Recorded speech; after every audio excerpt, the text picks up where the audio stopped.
So mayong adlaw mga kasikop, another fishing adventure na sa karon og D-dive na punta. Taon-taon na ta wala ka D-dive og mao gini ato pagbalik karon. Medyo lisod na gid kayo no kay dako na gid kay atong lawas. Pero kung bati gihapon, abi gyud natong maundang na taog pamana pero mao gihapon balik gihapon ta sa atong bisyo kay lingaw magud ni og dapat ay panudan. Syempre before mo dive dapat kompleto ta. Naa ning atong kutsilyo, kining atong relo ug kining atong pambugat sa ato ang lawas. Ang spot na to diri gihapon sa Luway og upat daymi mi kabuok karon mamana. Alright mga sikop, mayong adlaw. Super fishing adventure sa og D-dive atong tirada karon. Mao ba gyapon mga master do. Tara. So muna to spot. So taon na gyud pila ka mas mga 6 mas so master na to.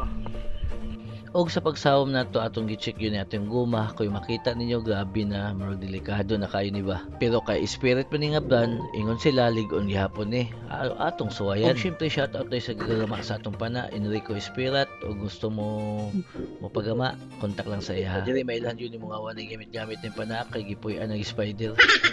Og before ta magsugod shout out dahil sa mga nagpa-shout out nato diha nga mga followers nato. Shout out dahil ni Y Buot 2.0 og ni Wiwi Vlog. Suportahan nato ang ilahang mga vlog no. Kay Idol Joyex de la Peña, Chris Tamayo, Shu TV, Jun Mark Portrias, Kamanok Dugals. Sige ko lang taw sa video Sir Motosikop. Idol pa shout out. So shout out ninyo mga kasikop. Daghang salamat sa suporta og amping mo permente. Og diri na load na nato ang pinakauna nato nga guma og kini sundan na nato ning usa. Grabe gid duha gid ko ani kay abi gyud ako og mabugto ni. Kung makita ninyo grabe ang inat niya. Tanawa lagod di yung kinsa po'y dili mahadlok ana.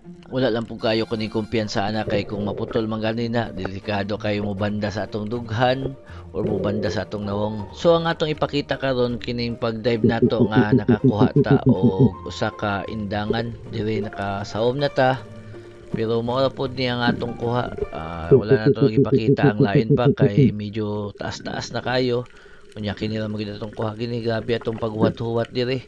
Nakita ta diri og mga gasagol-sagol na nga isda. Medyo mabaw ra pod ni kay dili lagi ta ka palalom no kay medyo gisipon pa pud ta.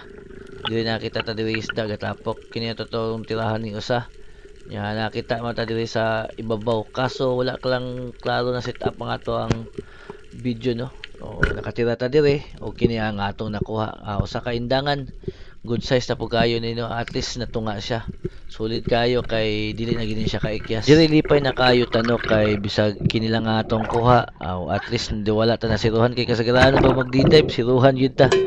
So kini goods na kayo kay nanatay pang sugba.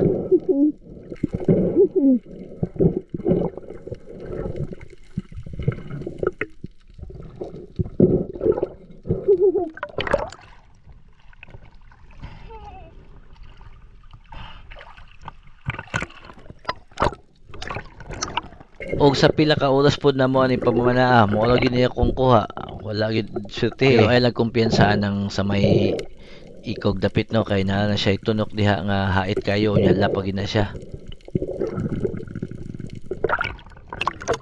Og diri sa among pagsaka wala gyud damhi gagmay ra man day kay kuha po niya akong mga kauban parehas-parehas sa gyud mi.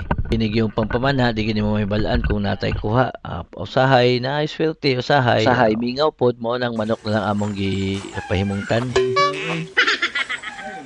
Tay kuha gamay ra may kuha dungagan. Daghan na bag nangalain sa pamagi sa among pagkuha ning manuka. Pero kay diskarte man namo to kay para gid mga kaon kay gipanggutom na. Unya matingala ta unsa may kalahian kung panon ang isda ug panon ang manok parehas man unta na ba kay sudano nato na. Ang importante wala nakuha sa silingan. Sala gid ni Rick Mar ba kay kami nanuoy na pasanginlan. Ngaon.